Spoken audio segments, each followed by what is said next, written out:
Vamos abrir as nossas Bíblias em Mateus 16, 24. Que início de ano, né, meus irmãos? Que coisa maravilhosa que Deus tem preparado, tem operado sobre essa comunidade. Como Deus tem conduzido de forma agradável, de forma sutil, mas intensa. Como é bom ver Deus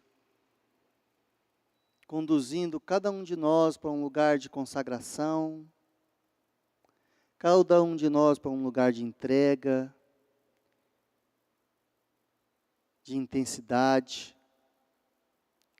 Como o Senhor tem usado a sua doçura, o seu amor para nos conquistar.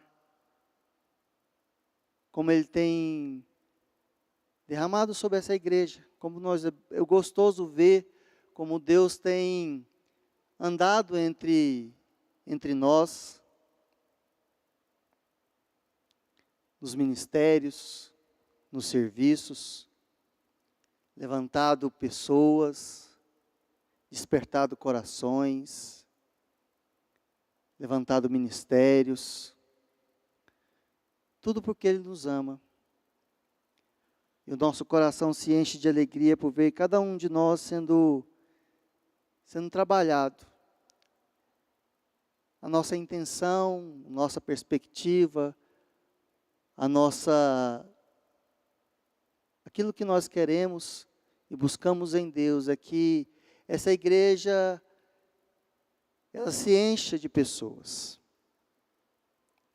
Mas ao mesmo tempo, que essas pessoas elas entrem aqui e elas se sintam cuidadas, amadas, amparadas, restauradas, curadas. Não pela nossa personalidade, ou porque nós somos melhores, ou porque nós temos habilidades, não. Porque nós demonstramos o amor de Deus. Porque nós deixamos o amor de Deus fluir dentro de nós. Deixamos Deus nos usar. Acreditamos que o Espírito Santo possa usar cada coisa que nós fazemos. O sorriso, o abraço, a oração, a palavra, o louvor. Nós acreditamos nisso, meus irmãos. Acreditamos que enquanto nós estamos amando ao Senhor, nós manifestamos isso amando as pessoas que se achegam ao nosso lugar.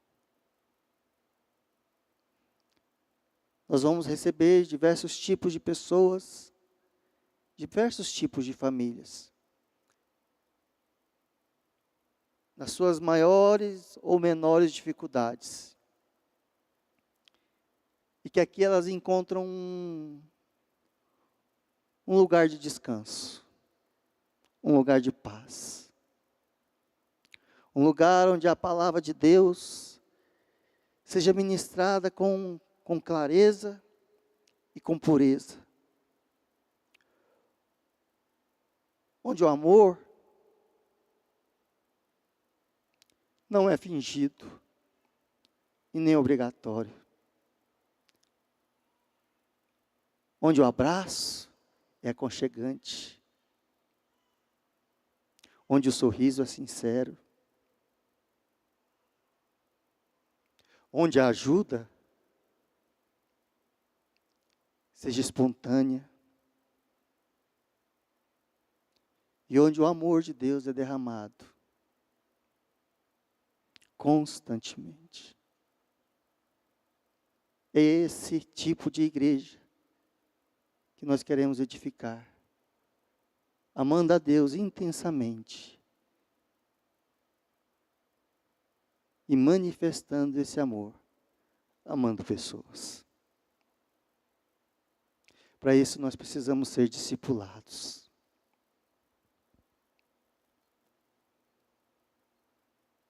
Para isso nós precisamos olhar fixamente para Jesus e encontrar em Jesus essa característica, essas características de uma igreja que ama. Somente nele nós vamos encontrar. Somente nele nós podemos copiar. Por isso que o nosso tema esse ano é amando a Deus, amando as pessoas. Mas a nossa ênfase nesse ano é o discipulado. Somente quem segue a Jesus de perto aprende a amar. Somente quem tem os olhos fixos na pessoa de Jesus sabe o que é amar.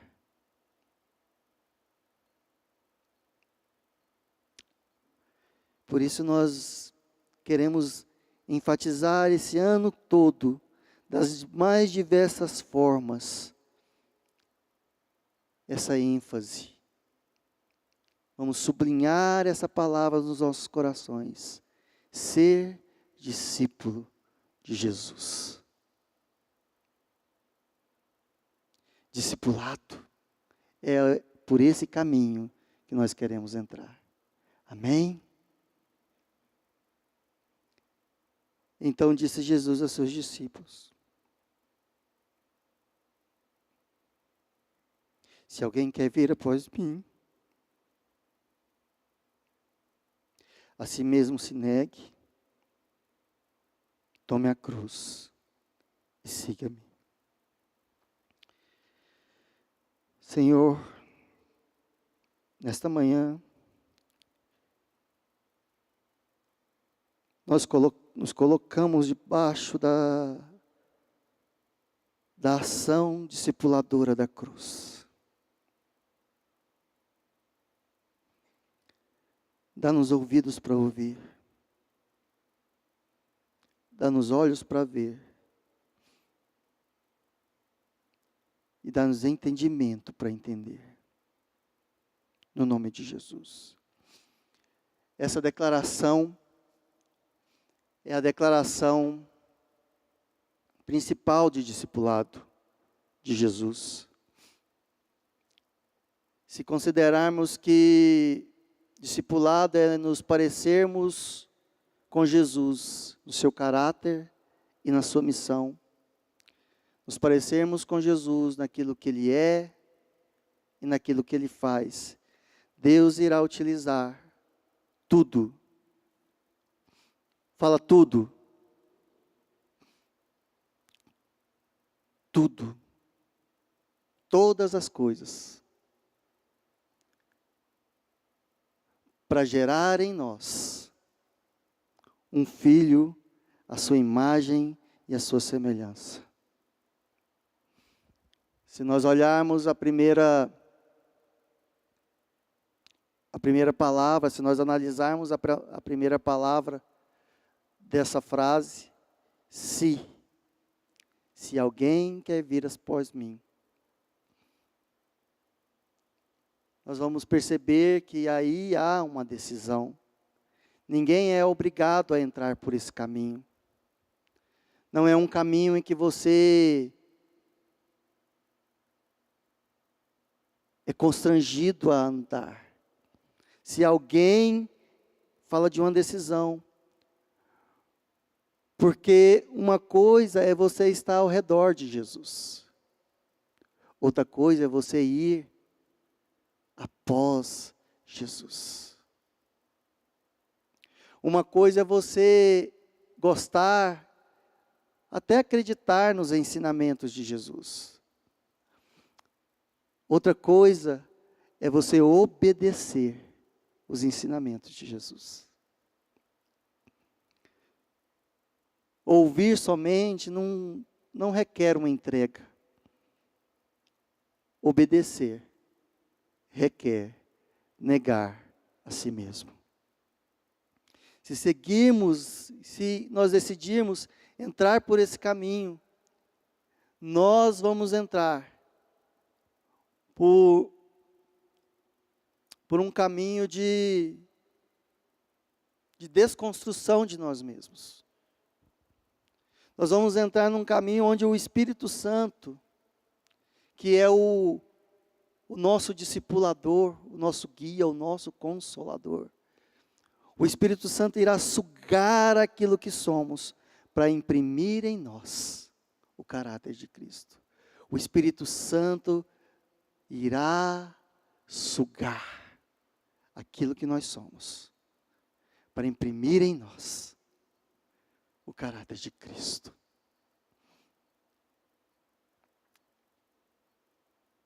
Mas para isso, para entender esse processo, eu queria usar um personagem da Bíblia para nós entendermos esse processo.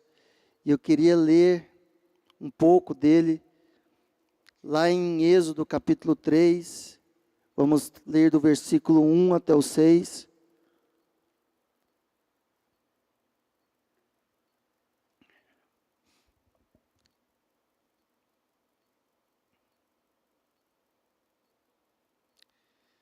Eu vou ler na versão NVI, tá?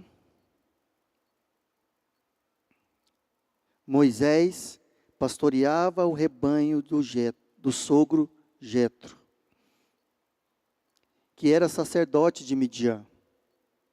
Um dia, levou o rebanho para o outro lado do deserto e chegou a Horebe, o monte de Deus.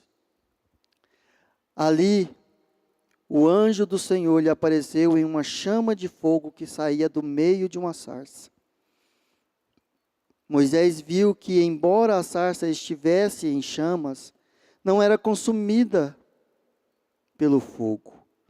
Moisés então pensou: vou me aproximar para ver essa coisa impressionante. Por que a sarça não se queima? Quando o Senhor viu que ele se aproximava para observar, Deus o chamou do meio da sarça. Moisés, Moisés. Aqui estou, respondeu ele.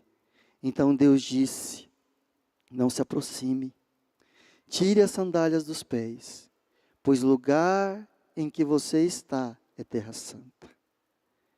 Disse mais: eu sou o Deus do seu pai, o Deus de Abraão, o Deus de Isaque, o Deus de Jacó. Então Moisés cobriu o rosto, pois teve medo de olhar para Deus. Essa cena ela causa impacto em Moisés. Ao olhar aquele fenômeno acontecendo, no deserto é muito comum você ver árvores pegando fogo, por causa de um fenômeno chamado combustão espontânea. Está muito quente, chega no ponto de combustão, pega fogo. Mas naquele fenômeno, naquele momento, Moisés, ele olha e ele percebe algo estranho, porque a sarça não se consumia. O arbusto, aquela árvore de baixa estatura, não continuava com a sua forma original. E aquilo desperta em Moisés uma confusão de sentimentos, de pensamentos, de impressões que ele não consegue explicar. Aquilo mexe por dentro de Moisés, e a única palavra que dá para falar a respeito do que Moisés está sentindo naquele momento é a palavra impressionante. E por que impressionante? Porque aquela cena é impressa na retina de Moisés, é impressa no coração de Moisés, é impressa no homem interior de Moisés. Aquele fogo queimando naquele arbusto nunca mais sairia dos olhos de Moisés. Aquela cena nunca mais seria indelével dentro de Moisés. Aquilo foi impresso dentro de Moisés de uma forma tal que ele nunca mais deixaria de ver aquele fogo. E Moisés foi atraído por aquela sarça. E quase que involuntariamente ele se achega, quase que ele é empurrado impetuosamente para se chegar a entender, que ele quer entender aquilo, ele nunca tinha visto aquela situação. Ele olha para a sarça, e ela não está se consumindo, e ele fala assim: eu preciso entender o que está acontecendo aqui. E isso se dá na pergunta de Moisés. A pergunta que Moisés faz é uma dúvida que é quase como um grito dentro dele. Qual que é a pergunta que ele faz? Por que a sarça não se queima? Por que a sarça não se queima? E essa pergunta é significativa. Ela é importante nesse contexto, ela é importante para Moisés. Porque Moisés, ele passou por uma situação, ele passou por um momento em que ele teve um fogo consumindo dentro dele. Teve momentos em que Moisés, essa pergunta é significativa, porque Moisés teve um fogo ardendo, Moisés já teve algo ardendo dentro dele. Os olhos de Moisés um dia já arderam. Já houve dentro do coração de Moisés um fogo. Enquanto ele olhava para aquela sarça, Moisés começou a ter alguns flashbacks. Moisés foi transportado para 40 anos atrás. Ao ver aquela sarça ardente em questão de milissegundos, Moisés voltou 40 anos atrás, numa época em que Moisés era um homem em todo o seu vigor, na exuberância da sua vida, com todas as suas faculdades físicas, intelectuais e emocionais exuberantes, estava a pleno vapor, estava jogando o fino da bola. Moisés sentia que não tinha nada que ele não pudesse fazer. Era a vez de Moisés, Moisés era a bola da vez. Sua posição era prestigiada, ele era privilegiado. Todos os recursos necessários estavam disponíveis para que Moisés pudesse fazer justiça. Moisés, a Bíblia fala lá em Atos 7, 22, que Moisés foi instruído em toda a sabedoria dos egípcios. E veio a ser poderoso em palavras e obras. Moisés, meu irmão, era o CR7 da época.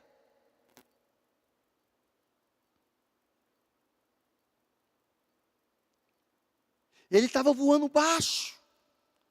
Tudo nele estava funcionando a pleno vapor. Ele conhecia tudo. Era quase igual a um cidadão que nós conhecemos hoje.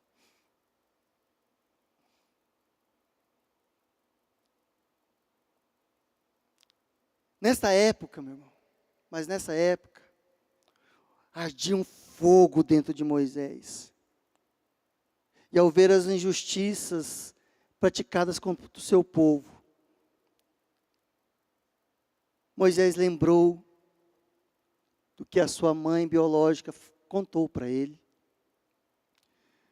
Moisés lembrou do Deus das maravilhas. Moisés lembrou do Deus de Abraão, de Isaac, de Jacó. Moisés lembrou das histórias que sua mãe contou de José, que governou aquele lugar, aquele país. Das promessas feitas de como ele nasceu. Moisés, você é diferente. Porque a mamãe escondeu você por 3 meses e colocou você no rio, e você foi tirado, você chama Moisés por causa disso. Você foi tirado das águas. Você foi encontrado pela filha de Faraó. Moisés, tem alguma coisa diferente em você. E aquilo foi imprimido no coração de Moisés por anos a fio.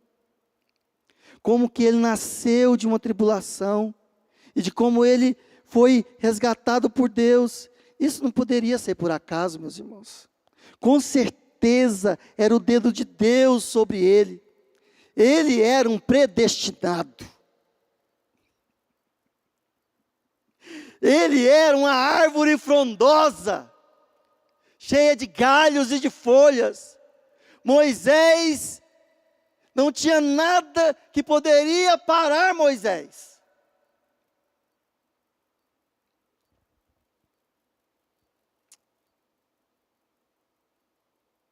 Queimou um fogo no coração de Moisés. Porém, esse fogo consumiu Moisés.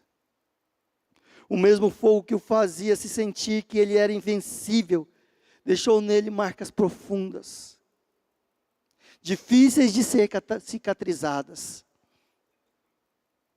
Moisés passou de promessa nacional para fugitivo.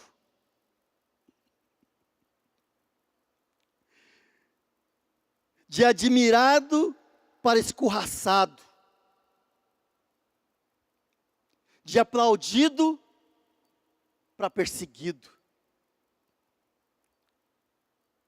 E agora, meus irmãos, a influência, a inteligência,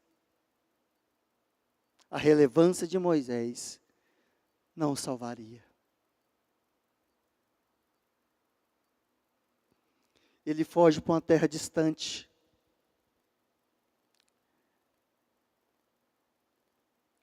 Foge como um cachorro.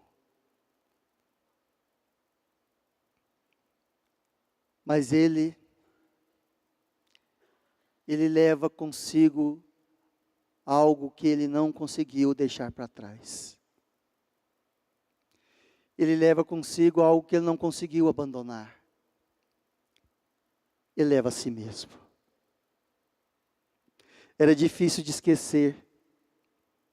Era difícil de abandonar o ímpeto, a arrogância.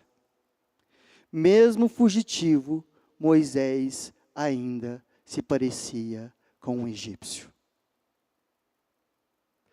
Mesmo fugitivo, Moisés ainda tinha os trejeitos, os hábitos, o comportamento de um egípcio, dono de si, arrogante.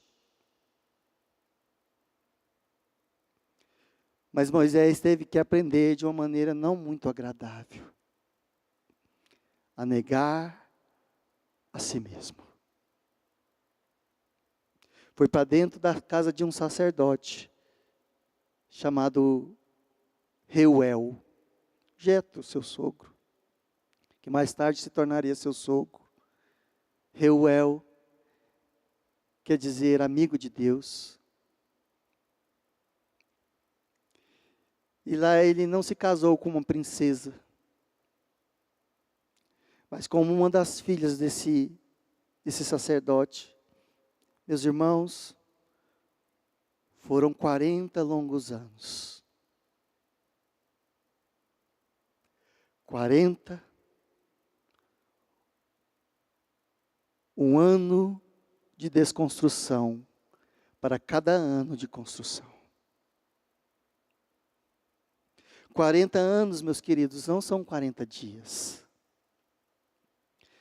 Não são 40 semanas. Nem 40 meses. São 40 anos. Não podemos imaginar o processo que Moisés passou. Os primeiros anos foram os mais difíceis. Porque nos primeiros anos ele ainda nutria dentro de si uma esperança de voltar para o Egito. Nos primeiros anos Moisés ainda olhava e falava assim, tentava descobrir o que deu de errado. Eu fiz a coisa nas melhores das intenções. O que eu fiz foi para proteger o meu povo. Eles vão ver que o que eu fiz, eu vou receber ainda notícias de que eles me querem de volta. Eles vão sentir falta de mim. Eles ainda vai chegar aqui uma notícia, e nutria dia após dia essa esperança no coração de Moisés, que ele ainda voltaria para o Egito, e que ele ainda seria o salvador do povo deles. Passa 1, 2, 3, 10 anos. Ele ainda nutria de que aquilo seria uma situação passageira, de que em pouco tempo ele estaria de volta.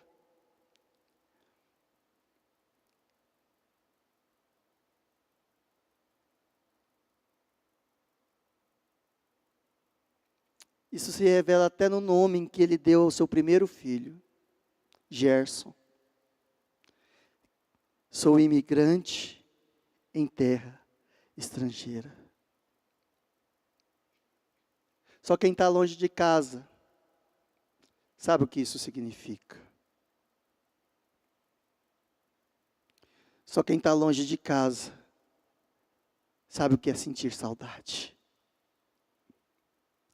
Sabe o que é não ser encaixado. Por mais que você seja bem tratado pelas pessoas que te recebem, estar longe de casa é uma saudade que dói. Dói dentro do coração.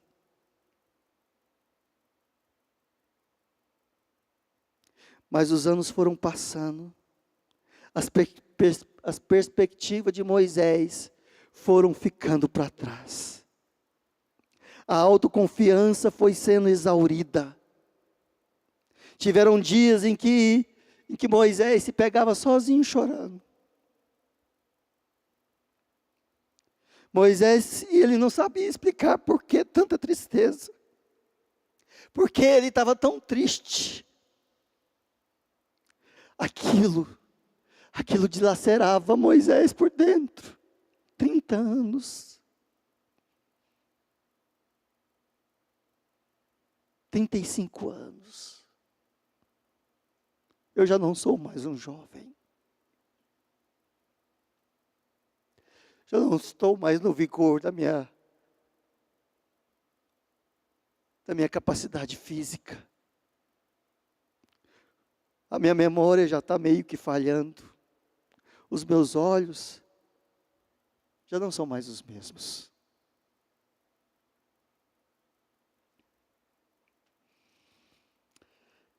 Mas também teve dias, meus irmãos, nesses 40 anos de ensinos preciosos para Moisés.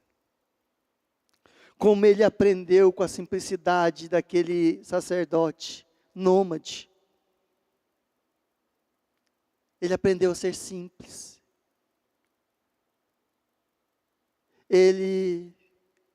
Como ele aprendeu com a espontaneidade e com a liberdade, com a leveza da sua esposa, Zípora. Zípora quer dizer passarinho livre. Como ela poderia rir de coisas tão banais? como ele aprendeu a viver com tão pouco, a ser tão simples, a cultivar o belo, a amar as coisas pequenas. Moisés foi se esvaziando, se esvaziando, se esvaziando, até se tornar um servo, se tornar um pastor. 40 anos sendo derramado, sendo sugado, 40 anos sendo diminuído de uma árvore frondosa a uma sarça, atrás de um monte que ninguém vai.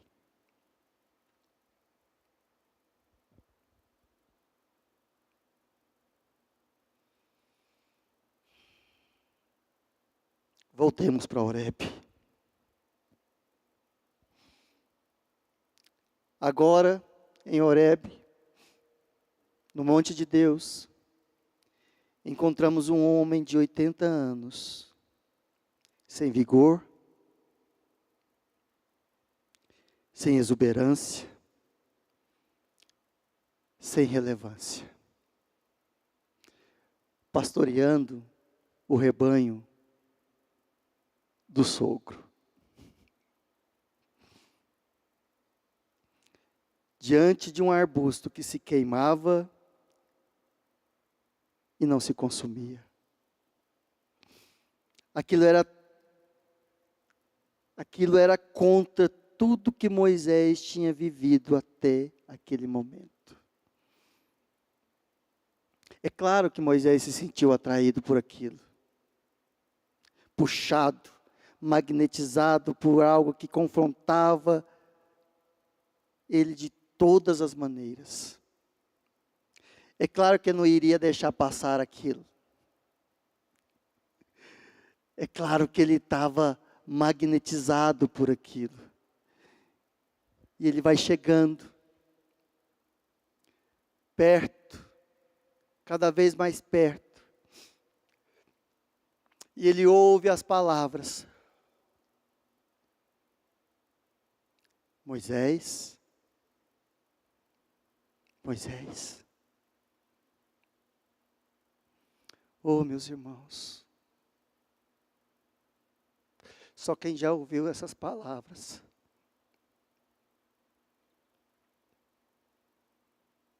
só quem um dia ouviu Deus pronunciar o seu nome, Samuel, Samuel.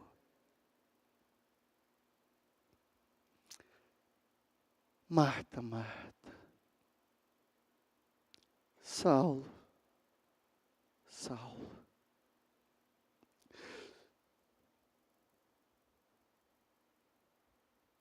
Só quem um dia ouviu Deus falar o seu nome entende o versículo de Isaías 43:1. Mas agora assim diz o Senhor, aquele que criou a Jacó, aquele que o formou, ó Israel: não temas, pois eu o resgatei, eu o chamei pelo nome, você é meu. E Moisés prontamente diz: aqui estou. E aquelas palavras, duas palavras, chamadas Moisés, Moisés. É como se diria assim: sabe, Moisés, agora eu posso queimar em você. Agora eu posso te transferir os meus sonhos. Agora você está no ponto em que eu posso ser glorificado. Aquele Moisés de 40 anos atrás eu não usaria. Porque ele não se parecia comigo. Só pode saber quem eu sou, quem está vazio de si mesmo. Sabe, Moisés, eu não uso árvores frondosas, não uso relevância, não uso inteligência, não uso influência. Eu só uso aquele que se parece com meu filho. Aquele que se esvaziou ao ponto de se tornar servo e morrer uma morte de cruz. Mas para eu te usar, eu preciso que você se renda a mim. Para você entrar no meu território, eu preciso que você largue as estruturas humanas, o restante de segurança que você acha que ainda tem. Porque eu quero acender um fogo em você, Moisés, que nunca mais se apagará, mas também não te consumirá. Moisés, na minha presença não há lugar para estrelismos, há roubos e egoísmos. Na minha presença o território se torna santo. Onde a minha presença se manifesta, tudo é restaurado, o pecado sai e a vida flui.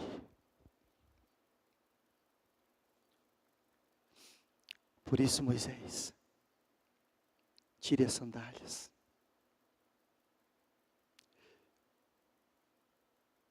Tire dos seus pés ainda aquilo que você controla.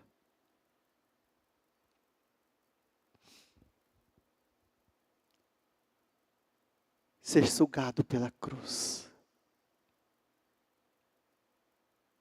Ser discipulado pela cruz. Se alguém quer vir após mim,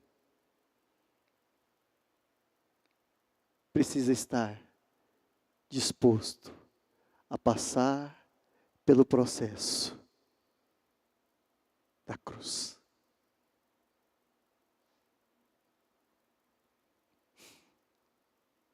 E existe uma característica de quem caminha pelo caminho do discipulado de Cristo.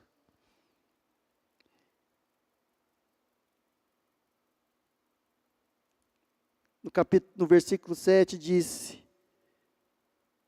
o Senhor, de fato tenho visto a opressão sobre o meu povo no Egito, tenho escutado o seu clamor por causa dos seus feitores e sei quanto eles estão sofrendo.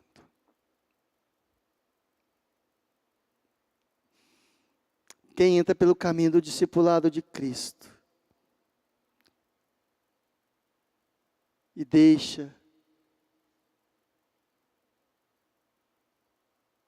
o Espírito Santo te conduzir a um lugar de negar-se a si mesmo, começa a ver e a ouvir o clamor dos oprimidos. Começa a se preocupar com os sofrimentos deles. Somente quem está vazio de si mesmo pode ouvir o que Deus ouve e ver o que Deus vê. Deus quer imprimir em nós o seu olhar, o seu ouvir e o seu fogo. Mas para isso, precisamos estar dispostos a nos esvaziar. A parar de considerar o mundo e a nós mesmos como prioridades. Amar o Senhor de todo o coração, de toda a alma, de todo entendimento. Deixar com que Deus arde em nós. Deixar com que Deus chore em nós. Deixar com que Deus nos possua com seu fogo. Mas para isso precisamos saber realmente se estamos dispostos a nos tornar uma sarça.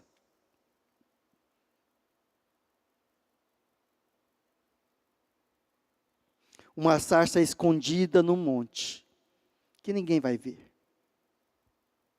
Uma sarça, um arbusto, insignificante.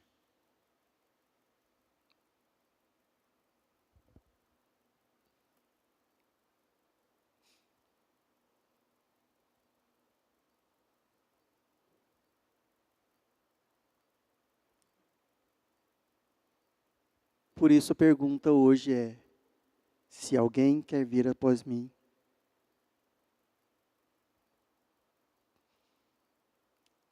você quer ser meu discípulo?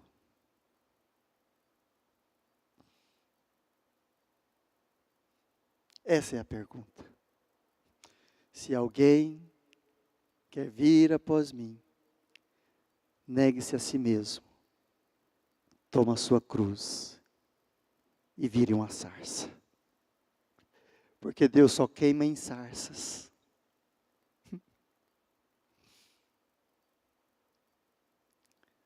Não importa quão eloquente é o seu discurso, ou quão forte são os seus argumentos, Deus só queima em sarça.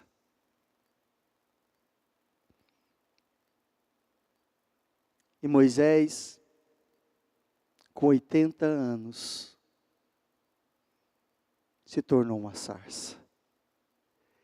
Ele passou os seus primeiros 40 anos aprendendo que ele era alguém. Mas também passou os seus segundos 40 anos aprendendo que ele era ninguém. Para poder passar os seus próximos 40 anos entendendo que Deus era tudo nele.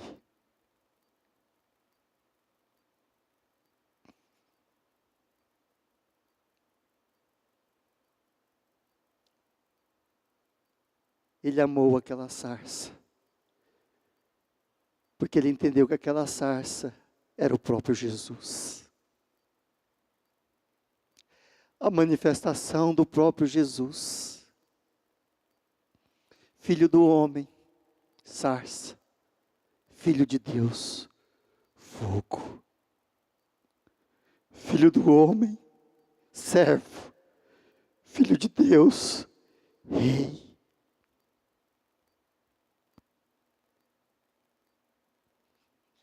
Por isso aquela sarça foi impressa para dentro de Moisés. E ele nunca mais esqueceria aquele fogo. E toda vez que ele fechava os olhos, ele ouvia: Moisés, Moisés. Toda vez que ele entrava na sua tenda da congregação, ele via a sarça e ouvia: Moisés. E ele falava para si mesmo: Senhor, mais de ti, menos de mim. Mais de ti, menos de mim. Mais de ti, menos de mim. Que tu cresças e que eu diminua. Que tu apareças e que eu suma.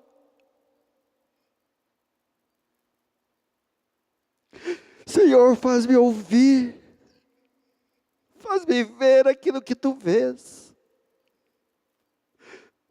Porque eu só posso amar pessoas, ó Senhor Deus, se eu ouvir, Senhor Deus, se os meus ouvidos ouvirem o seu clamor. Eu só posso amar pessoas, Senhor Deus, se os meus olhos não ficarem desatentos ao seu sofrimento. Eu só posso alimentar pessoas, ó Senhor Deus, se eu perceber a sua fome.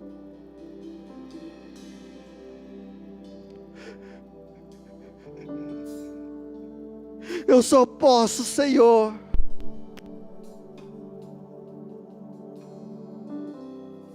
queimar se eu me esvaziar. Por isso, Senhor, mais de ti, mais de ti, mais de ti. Amar o Senhor, amar o Senhor, amar o Senhor, amar o Senhor mais. Oh Espírito Santo,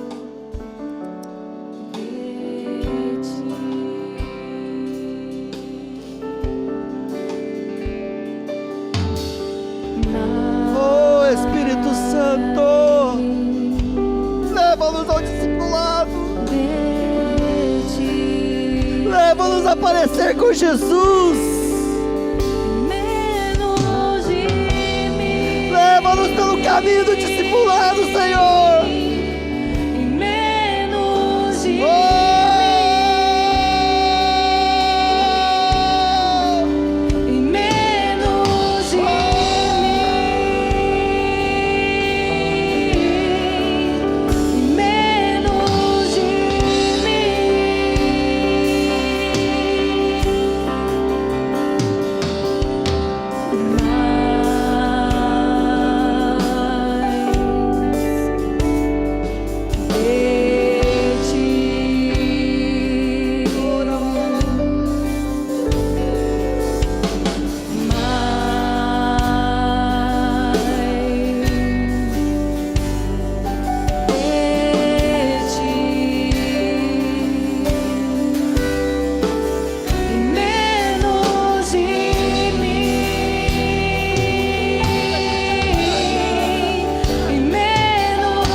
Coloca a mão no seu coração, meu querido. Fala ao Senhor: Senhor, eu quero, eu preciso, eu necessito. A próxima frase de Jesus é: que adianta o homem ganhar o mundo inteiro e perder a sua alma? De que adianta eu ter milhares de conquistas e não ter um fogo ardendo dentro de mim? De que adianta eu ter milhares e milhares de troféus e não ter a tua voz chamando o meu nome? Mais de ti, Senhor, eu quero, mais de ti. Senhor, me leva pelo caminho do discipulado. Ore, meu irmão. Toque o coração de Deus esta manhã e diga ao Senhor: Senhor, usa-me, mas não do meu jeito, do teu jeito, Senhor.